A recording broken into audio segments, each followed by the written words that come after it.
Yeah. So it was reported today by Pete Thamel that Texas A&M AD Ross Bjork is potentially going to be heading to Ohio State. Joe, what are your thoughts on this? I think it's great for Bjork. I mean, this is such an awesome opportunity for him to be able to move up to Ohio State. And it was speculated that the previous sitting AD, that they were going to go somewhere down his, development tree. I know that we talk about that so much with coaches, but it does happen with athletic directors too, especially when you have someone as legendary as Ohio State's, whose name is slipping my mind right now. But the converse of this, I don't think this is that great of a hire for Ohio State. Like what sports programs are that good for Texas A&M that we could point to Bjork and say, oh, this guy's a builder. This guy's done some great stuff. I will give him this. Okay. He did make an amazing head baseball coaching hire. Okay. The problem is that he extended Jimbo after COVID, the COVID season. That was what I had read, is that he wasn't the one who hired Jimbo, which no, Scott Woodward, LSU's AD was. Right. If anything, the hiring of Jimbo was the good decision. The extending of Jimbo was premature and the bad decision. I'm not necessarily going to put that all on him. I mean, they were 9-1. I mean, he's told him we got to wait another year, man. They put themselves in a really bad spot having to pay that stupid buyout. And there's I love the Mike Elko hire. I think that it was a great hire, so he does make up a little bit of ground there. But his only accomplishment outside of what you're saying with the baseball coach. Yeah, Jim Schlossnagle was a hell of a hire for him. I mean, Ross Bjork's not been bad, Joe. I mean, he hadn't been bad. He's been average. I just don't think any of their sports programs are anything that's really that exciting or super competitive. They've been really good at meat judging.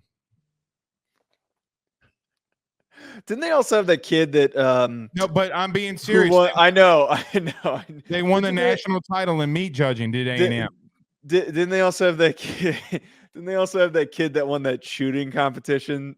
Oh yeah, the really big kid with the glasses. I forget the long rifle competition.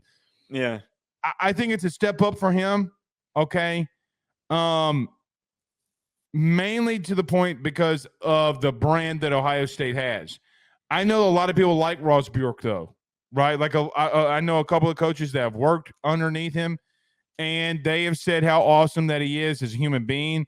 Joe, the way that he's raised funds, the way that he's gotten things back on point from a baseball standpoint. I'm not saying that Ohio State fans really give a damn about baseball, but he will spend the money to make them good there. Yeah, they're a lacrosse school. They're not a baseball school. Well, you better get ready for Ross Bjork then. I mean, what does he know about lacrosse? Nothing. I mean, look, let me say this.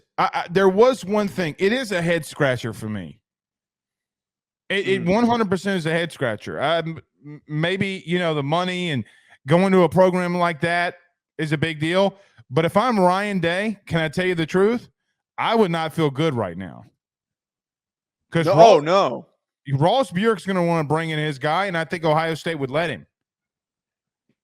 I don't disagree with that at all. And really good point here to add into this. He obviously extends Jimbo, but he's also the guy who pulls the plug on Jimbo after all the money that was committed to him. So you think that after everything that Ryan Day's done, he wouldn't do that? That's not the big thing. You know what the big thing about Ross Bjork is? It's not that he extended Jimbo. You want to know what it is?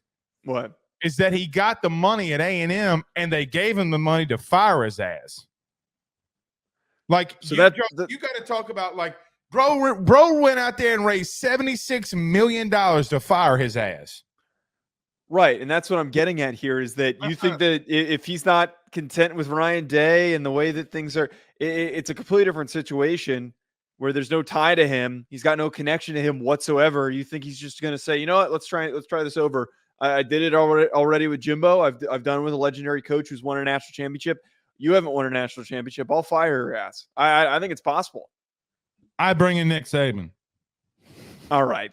How many times is there going to be an opening now where people are going to be like, Hey man, call Saban, see if he wants out of retirement. Because Yeah, that's not going to happen. I really hope that doesn't become a trend. I know that we do this with Urban Meyer, but I really hope that does well, not if you think become that it doesn't, a I mean, it trend. happens with our Urban Meyer. Do you think it's not going to happen with Nick? Urban's 10, 15 years younger than Nick Saban. I mean, age is just a number, man. Not according to Nick Saban, who said that he got so old that was slowing him down. That was literally why he said he I retired. I call bullshit.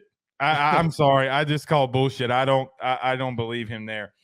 Interesting decision. I mean, obviously Bjork did something in those interviews to sway a northern fan base when he's been in the South. Interesting decision if they go there. If they go there. Okay. BetOnline remains your top spot for all of your live betting action and contests. NFL, college football, UFC, NHL are all in full swing. BetOnline is your number one source for wagering news, odds, trends, and predictions with both desktop and mobile access at any time. Head to BetOnline today and use promo code BELIEVE, that's BLEAV, for 50% off your first deposit. That is a 50% welcome bonus. Bet online, where the game starts.